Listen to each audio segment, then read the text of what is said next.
ప్రభునందు ప్రేమటి వాళ్ళారా, తీతు పత్రిక 3 అధ్యాయాలు 46 వచనాలు కలిగినటువంటి ఒక చిన్న పత్రిక. ఈ యొక్క తీతు పత్రిక, మొదటి తిమోతి పత్రిక, రెండవ తిమోతి పత్రిక, ఈ 3 పత్రికలను పాస్టోరల్ ఎపిసోడ్స్ అంటారు. అనగా సంఘ కాపరులకు రాసినటువంటి పత్రికలు. మన పౌలు భక్తుడు 13 పత్రికలు రాశారని అంటారు. అంటే హెబ్రీయుల పత్రికను ప్రక్కన పెడితే. ఇప్పుడు మనం తీతు పత్రికను ధ్యానం చేస్తాం కదా, ఈ రోజుతో ముగించేస్తాం. దీంతో 13 పత్రికలు మనం ధ్యానం చేసినట్టుగా అవుతుంది. నా మటుకు నాకైతే ఎంతగానో నేను వాక్యమును నేర్చుకున్నా. దీనికన్నా ముందు అపోస్తుల కార్యాల గ్రంథం 28 అధ్యాయాలు క్షుణ్ణంగా, అనగా అవుట్లైన్ కాదు, క్షుణ్ణంగా మనం ధ్యానం చేశాం. ఎందుకనగా అపోస్తుల కార్యాల గ్రంథం గాస్పల్స్కు, అనగా సువార్తలకు, 4 సువార్తలకు, పత్రికలకు అది ఒక బ్రిడ్జ్ లాంటిది. అది ఒక ఫౌండేషన్. నువ్వు ఏ పత్రికను ధ్యానం చేయాలంటే నువ్వు అపోస్తుల కార్యాల గ్రంథానికి వెళ్ళాలి. కాబట్టి మనము అపోస్తుల కార్యాల గ్రంథాన్ని కూడా ధ్యానం చేశాం. ఈ యొక్క పత్రికలన్నీ ఇప్పుడు తీతు పత్రికతో 13 పత్రికలు మనం ధ్యానం చేసినట్టు అవుతుంది. కాబట్టి మనము ఎంతగా ధ్యానం చేస్తే మనకు వాక్యంలో అంతగా పట్టు అనేది ఉంటుంది అని మనం గమనించాలి. సరే, ఈ మొదటి తిమోతి పత్రిక, రెండవ తిమోతి పత్రిక, ఈ తీతు పత్రిక, ఈ 3 పాస్టోరల్ ఎపిసోడ్స్ అని మనము నేర్చుకున్నాం. తర్వాత ఈ మొదటి తిమోతి పత్రిక, తీతు పత్రిక, ఈ 2 పత్రికలు ఎప్పుడు రాశాడు అనగా పౌలు భక్తుడు, మనం అపోస్తుల కార్యాల గ్రంథం 28 అనగా చివరి అధ్యాయం 30వ వచనం మనం గమనిస్తే, అతను ఆ రోమాలో అద్దె ఇంటిలో, అనగా హి వాజ్ హౌస్ అరెస్ట్ చేసి 2 సంవత్సరాలు ఆయన హౌస్ అరెస్ట్లో ఉన్నాడు. అనగా మూడవ సువార్త దండయాత్ర వరకు, అపోస్తుల కార్యాల గ్రంథం 28 అధ్యాయం వరకు మనం చదివితే, ఆయన చేసిన మొదటి, రెండవ సువార్త దండయాత్ర, మూడవ సువార్త దండయాత్రతో ముగించబడతాడు. తర్వాత ఆయన హౌస్ అరెస్ట్ అవుతాడు. తర్వాత మరలా రిలీజ్ అవుతాడు. రిలీజ్ అయిన తర్వాత తీతును వెంట పెట్టుకొని ఆసియాలోని ఎన్నో చర్చెస్ను ఆయన దర్శించడము, ఆ క్రేతు అనగా ఆ యొక్క మధ్యధర సముద్రంలో ఉన్నటువంటి ఒక ద్వీపం, అక్కడికి వెళ్ళి దేవుని సువార్తను అందించడము జరిగినది. ప్రభునందు ప్రేమటి వాళ్ళారా, ఈ యొక్క అనగా ఈ అపోస్తల 28 అధ్యాయంలో ఆయన యొక్క అరెస్టు తర్వాత దానితో అపోస్తల కార్యము ముగించబడింది. కానీ ఆయన రిలీజ్ అయిన తర్వాత ఆయన 4వ సువార్త దండయాత్ర ఈ యొక్క తిమోతితో, ఈ తీతుతో జరిగించాడని ఈ యొక్క మన పత్రికలే మనకు, అనగా ఆ పత్రికల ద్వారానే మనము నేర్చుకుంటున్నాం. ఇది మనం గమనించాలి. అనగా 60 ఏడులో ఆయన ఆ యొక్క హౌస్ అరెస్ట్ అయ్యాడు. 16 నుంచి 62 ఏడి వరకు ఆ హౌస్ అరెస్ట్లో ఉండినాడు. తర్వాత 63 నుండి 67 ఏడి వరకు ఆయన 4వ సువార్త దండయాత్ర చాలా దేవుని సువార్తను ప్రకటించినట్టుగా మనం గమనిస్తాం. సరే, ఈ యొక్క తీతు ఎవరు, అసలు ఆయన యొక్క బ్యాక్గ్రౌండ్ ఏంటి, ఎక్కడా రాయలేదు. ఆయన వంశము, అనగా వాళ్ళ తల్లిదండ్రులు, లేకపోతే ఆయన ఎక్కడ దేవుని యందు విశ్వాసం ఉంచాడు, ఏమీ రాయబడలేదు. తీతు గురించి అసలు గలతీ పత్రిక 2వ అధ్యాయంలో 1 నుంచి 3 వచనాలలో కొద్ది భాగము, తర్వాత కొరింథీ పత్రికలో ఆయన మన పౌలు భక్తుడు రెండవ కొరింథీ పత్రికలో 2వ అధ్యాయంలో 7వ అధ్యాయంలో మనం గమనిస్తే గన ఆయన మన పౌలు ఏం చేశాడు, ఇతనిని తీతును పంపించాడు కొరింథీ సంఘానికి. అక్కడ చాలా గలాట, అక్కడ విభేదాలు, అక్కడ అనగా ఫాల్స్ టీచింగ్స్ అన్నీ ఉన్నాయన్నమాట. అక్కడికి వెళ్ళి అక్కడ సరిదిద్దమని, అక్కడ ఎల్డర్స్ తో మాట్లాడమని ఇతనిని తీతును పంపించాడు. ఆ తీతు మంచి రిపోర్ట్ తీసుకొని వచ్చాడు. అంత తప్ప మన తీతు గురించి మనకు ఎక్కడ ఏమీ వ్రాయబడలేదు. ఈ యొక్క తీతు ఎవరు అనగా అర్థమేమి?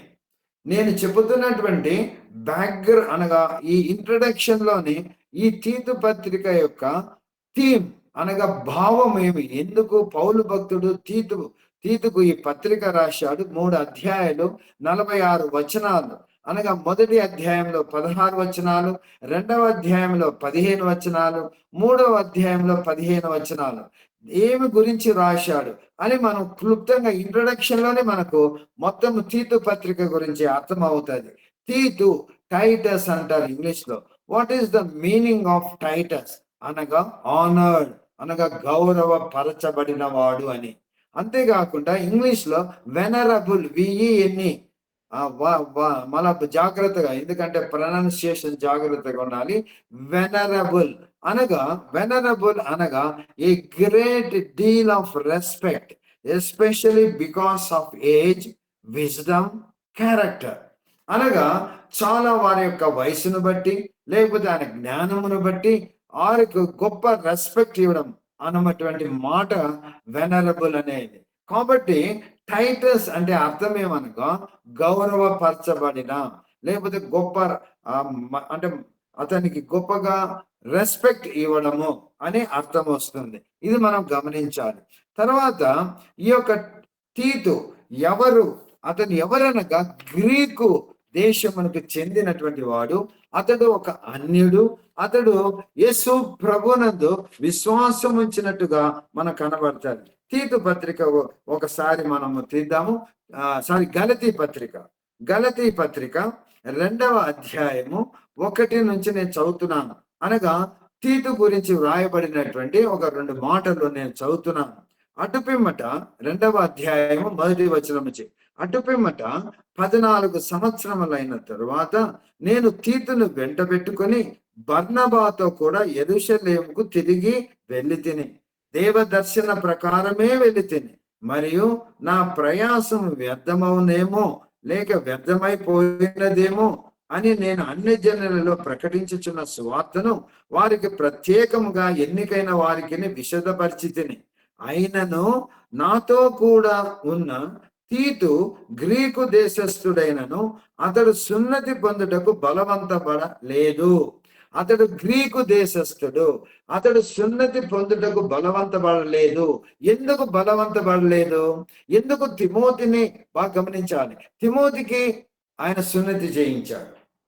ఎందుకు పౌలు భక్తుడు తిమోతిని మాత్రము సున్నతి చేయించాడు, ఎందుకు తీతును చేయించలేదు అనగా, ఆ యొక్క తిమోతి ఎవరనగా యూదురాలి యొక్క కుమారుడు. ఇది మనం గమనించాలి. యూదురాలి కుమారుడు, ఆయన తండ్రి గ్రీసు దేశస్థుడు. ఈ యొక్క తల్లి యూదురాలు కాబట్టి రేపు యూదులలో సున్నతి చేయించుకోవాలని, అందుకనే పౌలు భక్తుడు ఆ తిమోతికి సున్నతి చేయించాడు. కానీ ఇక్కడ ఇతడు అన్యుడు, గ్రీకు దేశస్థుడు అని రాయబడింది. గ్రీకు దేశస్థుడు కాబట్టి అతని బలవంతం చేయలేదు. కాబట్టి తీతు గురించి మనం ఏం నేర్చుకుంటున్నాం అనగా, తీతు వాజ్ ఎ జెంటైల్, అన్యుడు. ఇది వాజ్ ఎ జెంటైల్ క్రిస్టియన్. అతడు అన్యుడైనప్పటికీ యేసు ప్రభునందు విశ్వాసం ఉంచినటువంటి వాడు. ఎవరు? తీతు. అది మనం గమనించాలి. ప్రభునందు ప్రేమటి వాళ్ళారా, మరి ఒకటి, ఈ తీతు పత్రిక ఎక్కడి నుంచి రాశాడు పౌలు భక్తుడు అన్నటువంటిది మనకు తెలియదు. అందుకనగా ఈ యొక్క పరిశుద్ధ గ్రంథంలో ఎక్కడే గాని ఈ యొక్క స్థలము నుంచి రాసినాడని ఎక్కడా లేదు. కానీ బాగా గమనించాలి, తీతు పత్రిక అనగా ఒకటి ఇంగ్లీష్ లో చెప్తాను, తెలుగులో చెప్తాను. Exact date and place where Paul wrote this letter unknown, తెలియదు. ఎక్కడి నుంచి రాశాడో ఎవరికి తెలియదు. కానీ but a few Bible scholars ఏమని చెప్తారనగా నికోపోలిస్ నుంచి రాశాడు. నికోపోలిస్ నుంచి ఈ యొక్క పత్రికను తీతుకు అనగా క్రేతులో ఉన్నటువంటి ఆ తీతుకు రాశాడు. ఎప్పుడు రాశాడు అనగా బిట్వీన్ 64 and 65 ఏడీలో రాశాడు అని ఈ యొక్క బైబిల్ పండితులు చెబుతున్నారు. ప్రభునందు ప్రియమైన వాళ్ళారా, ఈ యొక్క పౌలు భక్తుడు ఇతను ఎఫ్ఎస్సి సంఘానికి వెళ్ళినప్పుడు అక్కడ అనగా 4వ సువార్త దండయాత్రలో బాగా గమనించాలి.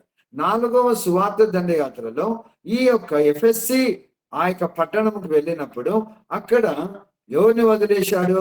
ఆ యొక్క తిమోతిని వదిలేశాడు. వదిలేసి ఇదిగో ఈ సంఘాన్ని క్రమపరచు, ఇదిగో ఎవరెవరు ఎల్లర్స్ ఎట్లా ఉండాలి అని చెప్పి అక్కడ ఉన్నటువంటి అబద్ధ బోధకులను ఏ విధంగా ఖండించాలి అని చెబుతూ ఆ యొక్క తిమోతిని ఎఫ్ఎస్సిలో వదిలేసి వెళ్ళిపోయాడు. తర్వాత ఈ యొక్క తీతును తీసుకొని, ఇంగ్లీష్ లో టైటస్ అంటారు, ఈ యొక్క తీతును తీసుకొని క్రేతు, ఇంగ్లీష్ లో క్రేటే సిఆర్ఈటి క్రేటే, ఆ యొక్క క్రేతు అనేటువంటి ద్వీపానికి తీసుకొని వెళ్ళాడు. అక్కడ కూడా దేవుని సువార్తను ప్రకటించి తీతును అక్కడ వదిలేసి ఆయన కూడా ఇన్స్ట్రక్షన్స్ ఇచ్చేసి పౌలు భక్తులు వెళ్ళిపోయాడు. తర్వాత ఆయన అరెస్ట్ కావడము, తర్వాత నీరో చక్రవర్తి కాలం కాబట్టి ఆయనను తలను నరికివేయడము, ఆయన ఒక హతసాక్షిగా మరణించడం జరుగుతుంది. ఇప్పుడు మనము అనగా ప్రతి ఒక్క దానికి ఆధారం ఉండాలి. తీతు పత్రిక 1వ అధ్యాయము 5వ వచనం నేను చదువుతున్నాను, జాగ్రత్తగా వినాలి. తీతు పత్రిక 1వ అధ్యాయం 5వ వచనం, నేను నీకు ఆజ్ఞాపించిన ప్రకారము నీవు లోపముగా ఉన్న వాటిని దిద్ది ప్రతి పట్టణములోను, బాగా గమనించాలండి, మన వాక్యము చాలా జాగ్రత్తగా చదవాలి. ప్రతి పట్టణములోను పెద్దలను నియమించు నిమిత్తమే నేను క్రేతులో నిన్ను విడిచి వచ్చి తిని. ఎందుకు వదిలేసి వచ్చారు క్రేతులో? ఎందుకు క్రేతులో ఆ యొక్క తీతును వదిలేశాడనగా సంఘములో ఇదిగో అనేక పట్టణాలలో అని ఉంది. అక్కడ పట్టణాలు అనగా క్రేతు అనే ద్వీపములో ఎన్నో పట్టణాలు ఉన్నాయి.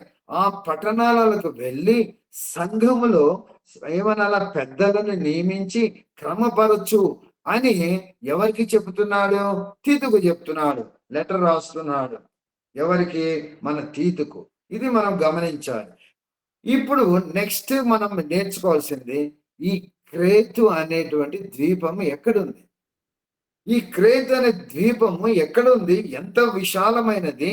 నేను ఇక ఈ పట్టణములు అనే చోట కొంచెము నేను ఆగాను. ఏమంటున్నాడు పౌలు భక్తుడు? క్రేతులో అనేక అనగా ప్రతి పట్టణములో, ప్రతి పట్టణం అంటే ఎన్నో పట్టణాలు ఉన్నాయి అనగా అంత పెద్ద ద్వీపమా అని నేను చరిత్రలోకి వెళ్ళాను. ఆ క్రేతు యొక్క ఐలాండ్ మధ్యధరా సముద్రంలో ఉన్నది, నంబర్ 1. రెండవది, ఆ క్రేతు యొక్క ద్వీపము దాదాపు 150 మైళ్ళ దూరం ఉంది పొడవు. అనగా మైళ్ళను కిలోమీటర్లకు మారుస్తే దాదాపు 250 కిలోమీటర్ల పొడవు ఉంది ఆ ద్వీపం. నేను ఆశ్చర్యపోయా, ఇంత పొడవు. అనగా మన హైదరాబాద్ నుంచి కర్నూలు ఎంత దూరం ఉంది అనగా 200 కిలోమీటర్లే. హైదరాబాద్ నుంచి కర్నూలు 200 కిలోమీటర్లు ఉంది. దానికి ఇంకా ఒక 50 కిలోమీటర్లు అనగా ఆ యొక్క ద్వీపం అంత పొడవు ఉంది. దాని వెడల్పు వచ్చి 30 మైళ్ళు ఉంది. అనగా కిలోమీటర్లకి మనం మారుస్తే 50 కిలోమీటర్లు. అనగా వెడల్పు 50 కిలోమీటర్లు, పొడవు 250 కిలోమీటర్లు ఉన్నటువంటి ఆ అంత పెద్ద ద్వీపంలో ఎన్నో పట్టణాలు ఉన్నాయి. ఆ పట్టణాలలో దేవుని సంఘాలు ఏర్పడ్డాయి. ఆ సంఘాలలో ఈ తిమోతి పోయి సరిదిద్దు, అక్కడ పెద్దలను నియమించు, అక్కడ ఉన్న అబద్ధ బోధకులను ఖండించు అని ఈ యొక్క తీతు పత్రిక ఎవరికి రాస్తున్నాడు? ఈ తీతు అనే సంఘ కాపరికి రాస్తూ ఉన్నాడు. అది మనము గమనించాలి. ప్రభునందు ప్రేమేంటి వాళ్ళారా, ఈ ఈ యొక్క పేతురు ఆ యొక్క పెంతెకోస్తు దినమున ఆయన ప్రసంగము చేసేటప్పుడు, అనగా మొట్టమొదటిసారి యేసు ప్రభువు ఆయన పునరుద్ధానుడైన దినము నుండి 50వ రోజున పెంతెకోస్తు దినం. ఆ రోజున పరిశుద్ధాత్మ దేవుడు దిగి వచ్చి వారి మీద పరిశుద్ధాత్మ దేవుడు ఆవరించుండడం. ఇది అక్కడ ఉన్నటువంటి పెంతెకోస్తు పండుగకు వచ్చినటువంటి వారిలో క్రేతీయులు కూడా ఉన్నారని అపోస్తుల కార్యాల గ్రంథం 2వ అధ్యాయం 11వ వచనంలో వ్రాయబడింది. నేను చదివి వినిపిస్తాను. అపోస్తుల కార్యాల గ్రంథం 2వ అధ్యాయము 11వ వచనం నేను చదువుతున్నాను. అపోస్తుల కార్యాల గ్రంథం 2వ అధ్యాయం 11వ వచనం. క్రేతీయులు, అరబ్బీయులు మొదలైన మనమందరమును వీరు మన భాషలతో దేవుని గొప్ప కార్యములు వివరించుట వినుచున్నామని చెప్పుకొనిరి. ఎవరెవరంట? క్రేతీయులు. మొట్టమొదట 2వ అధ్యాయము అపోస్తుల కార్యాల గ్రంథం 11వ వచనంలో క్రేతీయులు అనగా ఆ యొక్క మధ్యధరా సముద్రము నుండి, ఆ క్రేతు అనేటువంటి ఆ ద్వీపము నుండి కూడా యెరూషలేమునకు పెంతెకోస్తు దినమున వచ్చారు. అనగా అక్కడ కూడా వచ్చి ఆ పేతురు యొక్క ప్రసంగానికి కూడా ఎంతో మంది యేసు ప్రభునందు అక్కడ క్రేతు వాళ్ళు, ఆ క్రేతీయులు యేసు ప్రభునందు విశ్వాసం ఉంచారు. సరే, అది ఇప్పుడు అర్థమైంది కదండి. ఆ క్రేతు అనేది ఒక ద్వీపం. ఎక్కడ ఉంది? మధ్యధరా సముద్రంలో ఉంది. దాని పొడవు ఎంత? దాదాపు 250 కిలోమీటర్లు. దాని వెడల్పు ఎంత? 50 కిలోమీటర్లు. అనేక పట్టణాలు ఉన్నాయి. ఈ యొక్క తీతు ఆ యొక్క ఆ పట్టణంలో ఏదో ఒక పట్టణంలో ఆయన పాస్టర్ గా ఉన్నాడు. కానీ ఈ యొక్క పౌలు భక్తుడు ప్రతి పట్టణమునకు వెళ్ళి నీవు సంఘ పెద్దలను నియమించు, తర్వాత ఆ యొక్క అబద్ధ బోధకులను ఖండించు అని లెటర్ రాస్తున్నాడు ఈ యొక్క తీతుకు. తర్వాత the main theme of Titus episode, ఈ యొక్క తీతు పత్రిక యొక్క అనగా థీమ్, దాని అనగా ఏ విషయాల గురించి పౌలు భక్తుడు తీతుకు రాశాడనగా నంబర్ 1 వచ్చి తీతును ఆయన బలపరుస్తున్నాడు. ఏ విషయంలో? ఈ యొక్క సంఘము అనగా దేవుని సంఘాన్ని నీవు చక్కగా ఒక ఆర్డర్ లో పెట్టు అని నంబర్ 1. బాగా గమనిస్తున్నారు కానీ తీతుకు పౌలు భక్తుడు ఏమని రాస్తున్నాడు అనగా, మొట్టమొదట you keep the church in order, number 1. రెండవదిగా ఆర్డైన్ క్వాలిఫైడ్ పర్సన్స్ అనగా సంఘ పెద్దలను ఎవరైతే అర్హులో, బాగా గమనించాలండి, ఎవరైతే అర్హులో వారిని పట్టణాలలో సంఘ పెద్దలుగా నియమించు. తర్వాత అబద్ధ బోధకులను నువ్వు ఖండించు. 4వది వచ్చి నీవు సంఘ సిద్ధాంతాన్ని, సరైన సిద్ధాంతాన్ని బోధ చేయి. అంతేకాకుండా ఎవరైతే యేసు ప్రభునందు విశ్వాసం ఉంచి విశ్వాసులుగా అనబడుతున్నారో వారు మంచి కార్యాలు చేయాలని వారిని ప్రోత్సాహపరచు. ఇదే అండి తీతు రాసిన పత్రికలో ఉన్నటువంటి భావం. మరి ఒకసారి చెప్తాను, వినండి. మొట్టమొదట ఇంగ్లీష్ లో చెప్తాను, తెలుగులో చెప్తాను. Number 1 is Paul encouraged Titus to organize the church carefully. Number 1. Number 2, to ordain qualified persons. Number 3, rebuke false teachers. Number 4, preach sound doctrine and encourage good works. అనగా మొట్టమొదట నువ్వు ఏమని అతన్ని అనగా నువ్వు పోయి చర్చిని ఒక ఆర్డర్ లో పెట్టు. రెండవదిగా ఎవరెవరైతే అర్హత కలిగి ఉంటారో వారిని నువ్వు సంఘ పెద్దలుగా నియమించు. తర్వాత ఎవరైతే అబద్ధ బోధకులు ఉన్నారో వారిని ఖండించు. తర్వాత నువ్వు సంఘ సిద్ధాంతం, సరైన సిద్ధాంతం బోధించు. ఎవరైతే యేసు ప్రభునందు విశ్వాసం ఉంచారో వారు మంచి పనులు చేయాలని వారిని నువ్వు ఎంకరేజ్ చేయి. ఎటువంటి గొప్ప సంగతి అండి. 3 అధ్యాయాలు. ఈ అధ్యాయంలో ఉన్న మొత్తం థీమ్ అంతా వచ్చి ఈ 4. కాబట్టి మనము ఈ యొక్క తీతు పత్రిక ఈ 3 అధ్యాయాలు 46 వచనాలు నేను అవుట్లైన్ ఇవ్వబోతున్నాను. కాబట్టి దయచేసి జాగ్రత్తగా వినండి. మొదటి అధ్యాయంలో మనము గమనిద్దాము ఆయనను ఏ విధంగా అనగా ఏ విధంగా తిమోతిని పిలిచాడు. తిమోతిని 2 పత్రికలు రాస్తూ నా నిజమైన కుమారుడు, నా ప్రియమైన కుమారుడు అని సంబోధించాడు. తీతును కూడా చూడండి ఇక్కడ ఆ 4వ వచనం చదువుతున్నాను. దేవుని దాసుడును యేసు క్రీస్తు అపోస్తలుడు, 1వ అధ్యాయము 4వ వచనం చదువుతున్నాను. దేవుని దాసుడును యేసు క్రీస్తు అపోస్తలుడైన పౌలు మన అందరి విశ్వాస విషయంలో నా నిజమైన కుమారుడగు తీతుకు శుభమని చెప్పి రాయినది. ఎవరికి రాస్తున్నాడండి? తీతుకు. ఏ తీతు? ఆయన ఏమని పిలుస్తున్నాడు? నా నిజమైన కుమారుడు. అమ్మా, నిజంగా ఈ మాటలో నేనైతే తిమోతిని తీతును కంపేర్ చేస్తే అసలు తీతును కూడా నా నిజమైన కుమారుడు అని పిలుస్తున్నాడు, ఆ యొక్క తిమోతిని కూడా నిజమైన కుమారుడు అని పిలుస్తున్నాడు, నా ప్రియమైన కుమారుడు అని పిలుస్తున్నాడు. అనగా పౌలు భక్తుడు వీరిద్దరిని ఎంతగా ప్రేమించాడనగా, వీరిద్దరిలో ఉన్న గుణ లక్షణాలు, వీరిద్దరిలో ఉన్న గుణ లక్షణాలను బట్టి పౌలు భక్తుడు అమితంగా ప్రేమించాడు. ఇదిగో క్రేతు, అంత పెద్ద పట్టణము, 250 కిలోమీటర్ల పొడవైనటువంటి ఆ క్రేతు ద్వీపములో ఎన్నో పట్టణాలుంటే అక్కడ అంతా నువ్వు వెళ్ళి సంఘ పెద్దలను నియమించని అతనికి ఆ భారము ఇస్తున్నాడు. ఎంత గొప్ప సంగతి కదా!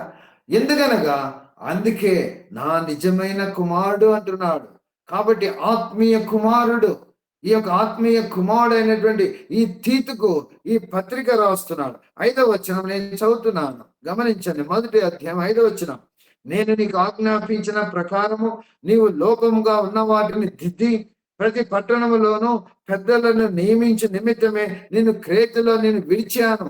కాబట్టి నువ్వు ఏమిటనగా లోపంగా ఉన్నవాటి దిద్దు. ఇప్పుడున్న ప్రస్తుత పరిస్థితిలో ఏదైనా లోపంగా ఉంది, దీన్ని దిద్దుదామంటే నీవెవడయ్యా?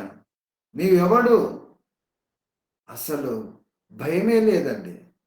మనుషులు అంత్య దినాలలో చాలా గర్విష్ఠులైపోయారు. అంతా నాకే తెలుసు అంటారు. నువ్వెవరయ్యా సర్దేది?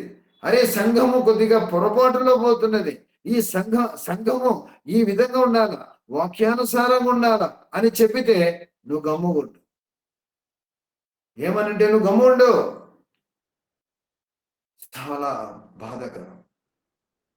తీతుకు చెప్తున్నాడు, ఇన్స్ట్రక్ట్ చేస్తున్నాడు, లోపము ఉన్న వాటిని దిద్దు, ప్రతి పట్టణంలో ఇదిగో సంఘ పెద్దలను నియమించు అంటున్నాడు. అంటూ వారి యొక్క లక్షణాలు చెబుతున్నాడు. అనగా సంఘ పెద్దగా, అనగా ఎల్డర్, అనగా పాస్టర్, అనగా బిషప్, అనగా ఓవర్సియర్, ఈ అన్ని పదాలు ఒకటే. పాస్టర్ అన్నా ఒకటే, ఆ ఎల్డర్ అన్నా ఒకటే, బిషప్ అన్నా ఒకటే, ఓవర్సియర్ అన్నా ఒకటే. అనగా పాస్టర్లు ఏ విధంగా గుణ లక్షణాలు కలిగి ఉండాలి. మన బ్రదర్ అసెంబ్లీలో పాస్టర్ అనం కానీ ఎల్డర్ అంటాం. ఎల్డర్ అంటే పాస్టరే, సంఘ పెద్ద. అనగా సంఘ పెద్ద యొక్క గుణ లక్షణాలు ఏ విధంగా ఉండాలి చూస్తాం. కొన్ని మాటలు నేను ముందుకు తీసుకొని వస్తా. ఏక పత్ని పురుషుడు, 6వ వచనము. దుర్యాపార విషయము నేరము మోపబడని వారై అవిధేయులు కాక విశ్వాసులైన పిల్లలు గలవాడై ఉన్న ఎడల, విశ్వాసము గల పిల్లవాడు. ఒకవేళ నా పిల్లలు విశ్వాసము లేకుండా అల్లరిగా తిరుగుతుంటే, I will never be called an elder. I have to step down. బాగా నేర్చుకోనండి. మన పిల్లలు కన్నా అవిశ్వాసులై వారు అటు ఇటు తిరుగుతూ అనగా కొన్ని వ్యసనాలకు అనగా వారు లోపరుచుకొని ఉంటే, వ్యసనాలకు వారు లోబడి ఉంటే, వారిని బట్టి నువ్వు ఎంత పర్ఫెక్ట్ గా ఉన్నప్పటికీ కూడా you should never be called as an elder.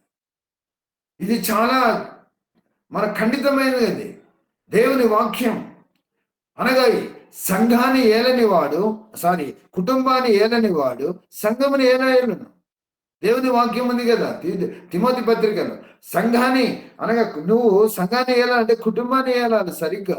నువ్వు కుటుంబాన్ని ఏలకపోతే సంఘాన్ని ఎలాగా వెళ్తావు?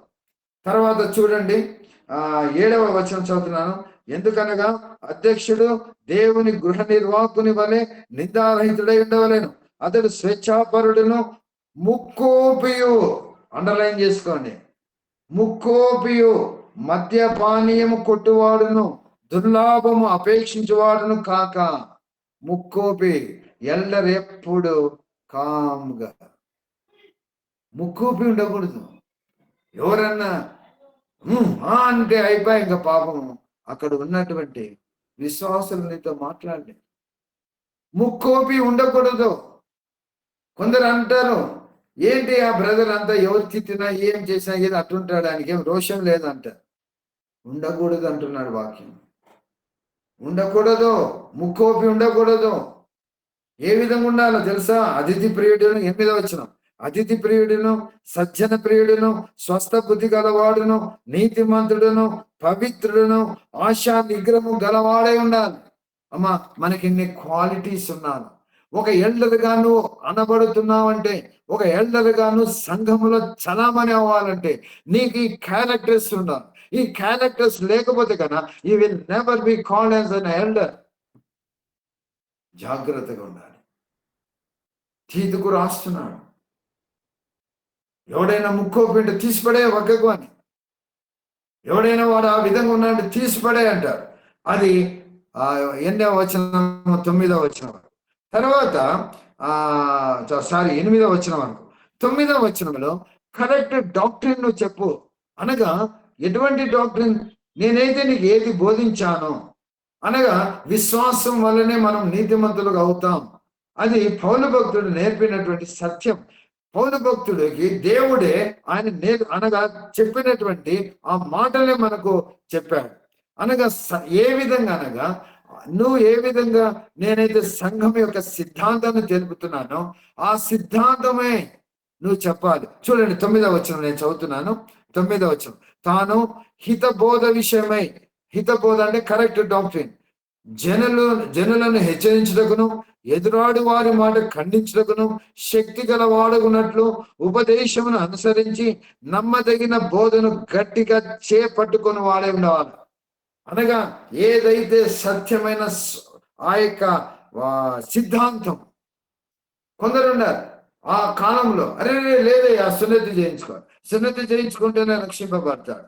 ఈ కాలం కూడా ఉన్నారు కొంతమంది, లేదయ్యా ఇదే కాదు, దీనికా కొన్ని మార్గాలు ఉన్నాయి అని చెప్పి అబద్ధ బోధకులు కుప్పలుగా వచ్చేసారు. కుప్పలు. ఇంకా కొందరు అంటారు, నా దగ్గరికి వచ్చి అన్నారు, అయ్యా మీ నాన్న ఏమైనా పాపం చేసి చనిపోయాడా, మీ నాన్న బదులు నువ్వు బాప్తీసం తీసుకోయాడు. ఇట్లా రకరకాల అబద్ధ బోధలు వచ్చాయి. కాబట్టి తీతుకు ఇన్స్ట్రక్షన్స్ ఇస్తున్నాడు. ఏమని ఇస్తున్నాడు? ప్రతి పట్టణంలోకి వెళ్ళు, నువ్వు ఎవరిని ఎక్కడెక్కడ లోపాలు ఉన్నాయో సవరించు, నువ్వు పెద్దలను నియమించు. పెద్దలు నియమించంటే పెద్దలకు ఉన్నటువంటి క్వాలిఫికేషన్స్ చెప్తున్నాడు.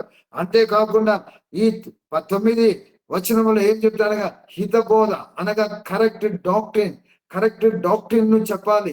ఎవరైనా కరెక్ట్ డాక్ట్రిన్ చెప్పకుండా ఉంటే వాళ్ళను ఖండించు. ఈ విధంగా తీతుకు బోధ చేస్తున్నాడు. తర్వాత మనము ఈ 10వ వచనం చూస్తే, ఫాల్స్ టీచర్స్ అనగా అబద్ధ బోధకులు ఉంటారు. ప్రతి సంఘములో కొంతమంది అబద్ధ బోధకులు చొరబడతారు. మనం ఏమనలేం. ఎందుకనగా నా ప్రార్థనా మందిరం అనేకులకు, అనగా నా మందిరం అనేకులకు ప్రార్థనా మందిరం అనబడని చెప్పిన వాక్యమును బట్టి నేను వస్తాయా, నువ్వెవడు చెప్పేది అడ్డం నాకు అంటే మనం ఏమి చెప్పను.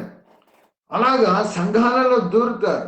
సంఘాలలో దూరి వారు ఎటువంటి అబద్ధ ఫాల్స్ టీచింగ్స్ చూస్తా. నేను ఇది ఇంపార్టెంట్ కాబట్టి మీకు చాలా జాగ్రత్తగా చెప్తున్నాను. 10వ వచనం నేను చదువుతున్నాను. 1వ అధ్యాయం 10వ వచనం. నేను త్వరగా ముగిస్తాను, మీరేమి ఇది కావద్దండి. 10వ వచనం, అనేకులు విశేషముగా సున్నతి సంబంధులను, సున్నతి చేసుకోవాలా అని చెప్పేవాళ్ళంట, అవిధేయులు, వదురుబోతులు, మోసపుచ్చు వారై ఉన్నారు, వారి నోళ్ళు మూయింపవలేదు. ఇప్పుడు మనం మూయిస్తామండి. అయ్యా నువ్వు చెప్పేది తప్పయ్యా, నోరు మూయి అంటే నువ్వెవరయ్యా అనేవారు ఉన్నారు. ఎందుకు? We're in last days, we can't say anything. We're in last days. బాగా చూడాలి, వారి నోళ్ళు మూయింపవలేనట. ఎవరి నోళ్ళు? వదులుబోతులు. సున్నతి సంబంధులు, అవిధేయులు, మోసపుచ్చువారు ఉన్నారు. అంటే వారు ఉపదేశింపకూడని వాటిని దుర్లాభము కొరకు ఉపదేశించచ్చు కుటుంబములనే పాడు చేయుచున్నారు. అనగా ఫ్యామిలీస్నే నాశనం. జాగ్రత్త కలిగి ఉండాలి. చూడండి, మరి ఒక మాట నేను ఆ క్రేతు వారిలో ఒకడంట, అంటే ఆ క్రేతు ఆ పట్టణాలలో ఆ క్రేతు మనుషులు ఏ విధంగా ఉంటాయని వారిలో వారే ఒకటి చెప్పాడట. ఏమని చెప్పాడు చూడండి. నేను 12వ వచనం చివరిలో చదువుతున్నాను. క్రేతీయులు ఎల్లప్పుడూ అబద్ధికులు. వారు ఎటువంటి వారమ్మా? అబద్ధికులు, దుష్ట మృగములను సోమరులకు తిండిపోతులై ఉన్నారు. ఈ అంత్య దినాలలో కూడా అటువంటి వారే ఉన్నారండి. క్రేతీయులు ఎటువంటి వారు అనగా అబద్ధము పలికేవారు, దుష్ట మృగులు, సోమరులై తిండిపోతులై ఉన్నారు. కాబట్టి జాగ్రత్త కలిగి ఉండాలి అంటున్నాడు. 16వ వచనంలో చూస్తే దేవుని, అంటే సంఘాలలో ఇటువంటి వారు ఉంటారు. దేవుని ఎరుగుదమని వారు చెప్పుకొందరు కానీ అసహ్యులను, అవిధేయులను, ప్రతి సత్కార్య విషయంలో భ్రష్టులై ఉండి. చాలా మంది ప్రిటెండింగ్ బిలీవర్స్ ఉంటారు. అనగా పైకి భక్తి కలిగి దేవుని శక్తిని ఆశ్రయించని వారు ఉంటారు. అటువంటి వారిని కూడా మనం కనిపెట్టున్నాను సంఘంలో. పైకి మాత్రం వందనాలు బ్రదర్, బయటికి పోతే అన్ని లోక ఆచారాలే. సంఘములో మాత్రం వందనాలు, సంఘములో మాత్రం భక్తిపరులుగా ప్రవర్తిస్తారు. అందుకనే పౌలు భక్తుడు ఆ క్రేతు సంఘాలలో ఎవరున్నారనగా అబద్ధికులు ఉన్నారు, మృగాలంటి వారు ఉన్నారు, సోమరులు, తిండిపోతులు ఉన్నారు. కాబట్టి వారి గురించి చెప్తున్నాడు. దేవుని ఎరుగుదమని వారు చెప్పుకుంటారంట, మాకు తెలుసే అంటారు. కానీ అసహ్యులను, అవిధేయులను, తర్వాత వారు ఎట్లున్నారు, వారి అవిధేయులను, ప్రతి సత్కార్య విషయం భ్రష్టులై ఉండి తమ క్రియల వలన ఆయనను ఎరగమన్నట్టున్నారు. క్రియలు చూస్తే ఆయన ఎరగమన్నట్టే ఉన్నారు, కానీ బయటికి మాత్రం మేము క్రైస్తవులు. తీతుకు ఎంత గొప్ప ఇన్స్ట్రక్షన్స్! అసలు ఈ 3 అధ్యాయాలలో, ఈ మొదటి అధ్యాయంలోనే ఆయన ఏమి చెప్పుకోవాలనుకున్నాడో తీతుకు మొత్తం చెప్పేశాడు. 2వ అధ్యాయంలో ఏమి రాయబడిందో నేను ముగించేస్తాను, ఏం తొందరపడకండి. 2వ అధ్యాయంలో ఏముందనగా సంఘములో ముసలి వారు ఉంటారు, ముసలి సహోదరులు ఉంటారు, ముసలి స్త్రీలు ఉంటారు, తర్వాత యవనస్తులు ఉంటారు, యవనస్తురాండ్రు ఉంటారు, తర్వాత వీరందరినీ దాసులు ఉంటారు. వీరందరికీ ట్రీట్మెంట్ ఏ విధంగా, ఒక్కొక్కరికి నువ్వు ఏ విధంగా నువ్వు అనగా ఏ విధంగా వారిని నువ్వు ట్రీట్ చేయాలని 2వ అధ్యాయంలో రాయబడి ఉన్నది. కొంచెం గమనిద్దాము. ఏ విధంగా నువ్వు ట్రీట్ చేయాలని రాయబడింది. నీవు హితబోధకు అనుకూలమైన సంగతులు బోధించము, ఏలైనగా వృద్ధులు, 2వ వచనం, తర్వాత మితానుభవం గల వారు, మాన్యులు, స్వస్థబుద్ధి గల వారు, విశ్వాస, ప్రేమ, సహనం వల్ల లోపం లేని వారై ఉండవలని నీవు. అలాగే వృద్ధ స్త్రీలు కొండెక తెలుజు మిగులు మద్యపానాసక్తులై ఉండక ప్రవర్తన భయభక్తులు గల వారై ఉండవలేను. దేవుని వాక్యము దూషింపబడుకున్నట్లు యవన స్త్రీలు తమ భర్తలకు లోబడి ఉండాలి. అనగా అన్ని ఎవరెవరు ముసలోళ్ళు ఏ విధంగా ఉండాలి, ముసలోళ్ళు అనగా పురుషులు ఏ విధంగా ఉండాలి, ముసలి స్త్రీలు ఏ విధంగా ఉండాలి, ఓల్డ్ ఉమెన్, ఓల్డ్ మెన్ ఏ విధంగా ఉండాలి, అదే విధంగా యంగ్ గర్ల్స్ ఏ విధంగా ఉండాలి, తర్వాత ఓల్డ్ ఉమెన్ ఏ విధంగా, ప్రతి ఒక్కటి ఈ 2వ అధ్యాయంలో ఆయన రాసి గ్రంథస్థం చేశాడు.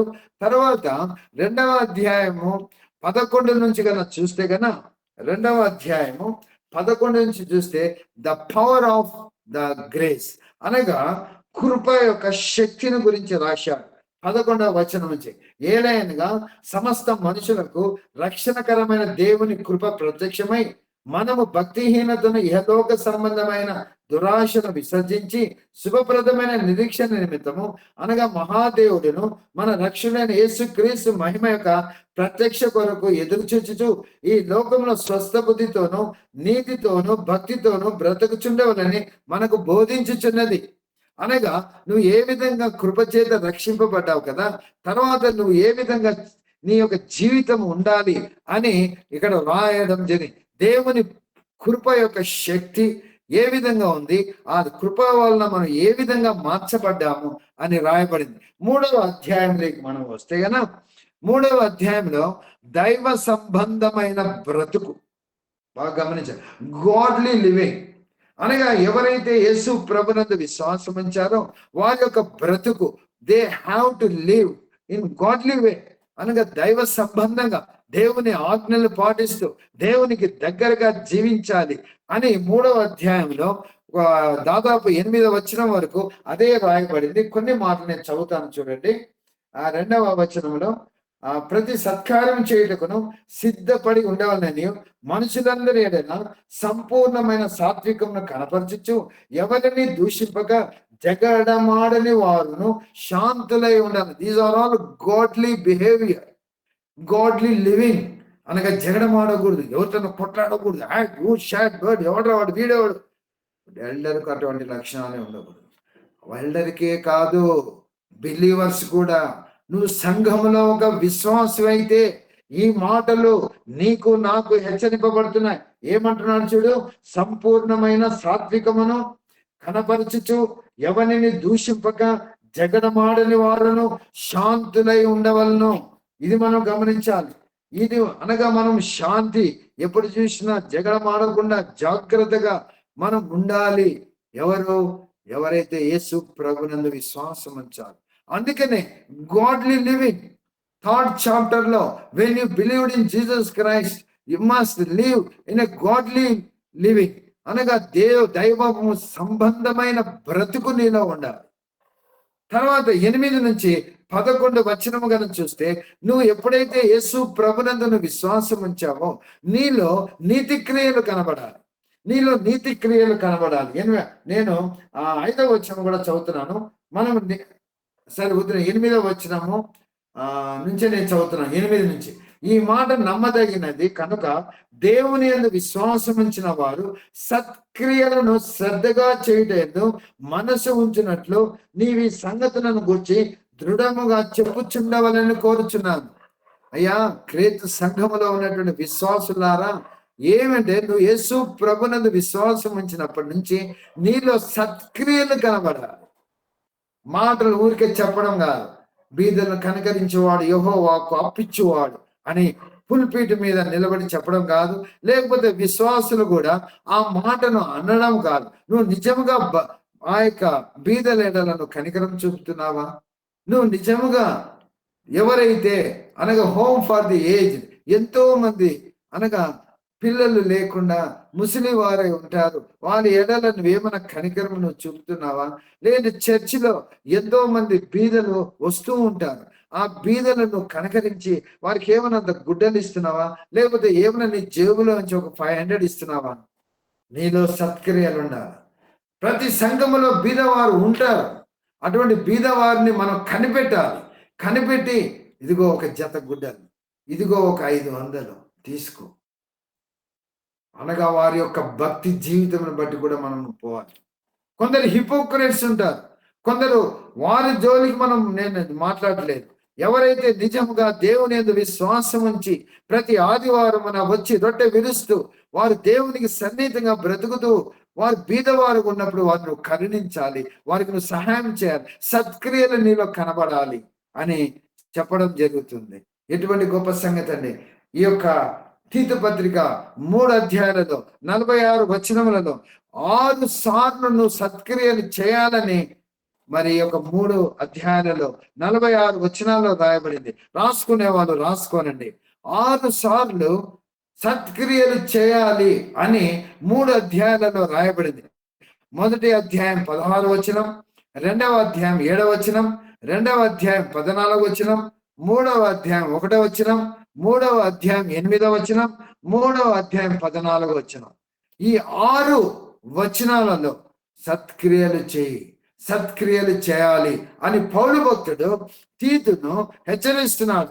నీవు ఆ విశ్వాసులకు చెప్పు, ఏమని చెప్పు? సత్క్రియలు చేయి. నువ్వు దేవుని యందు విశ్వాసం ఉంచితే నువ్వు సత్క్రియలు నీలో కనబడాలి. ఎంత గొప్ప సంగతి అండి! తర్వాత ఫైనల్ ఇన్స్ట్రక్షన్స్ ఆయన ఇస్తున్నాడు. 12వ వచనం నేను చదువుతాను చూడండి. నీకో నికోపోలిలో శీతాకాలము గడపవనని నేను నిర్ణయించుకున్నాను కనుక నేను అర్థమానైనను తిక్కునైనను యుద్ధకు పంపినప్పుడు అక్కడికి నా యుద్ధకు వచ్చేందుకు ప్రయత్నం చేయము. ఈ వచనమును బట్టి కొంతమంది బైబిల్ పండితులు నికోపోలిలో నుంచే ఈ లెటర్ రాశాడు, నికోపోలిలో నుంచే ఈ తీతు పత్రిక రాశాడు అని కొంతమంది బైబిల్ పండితులు చెబుతున్నారు.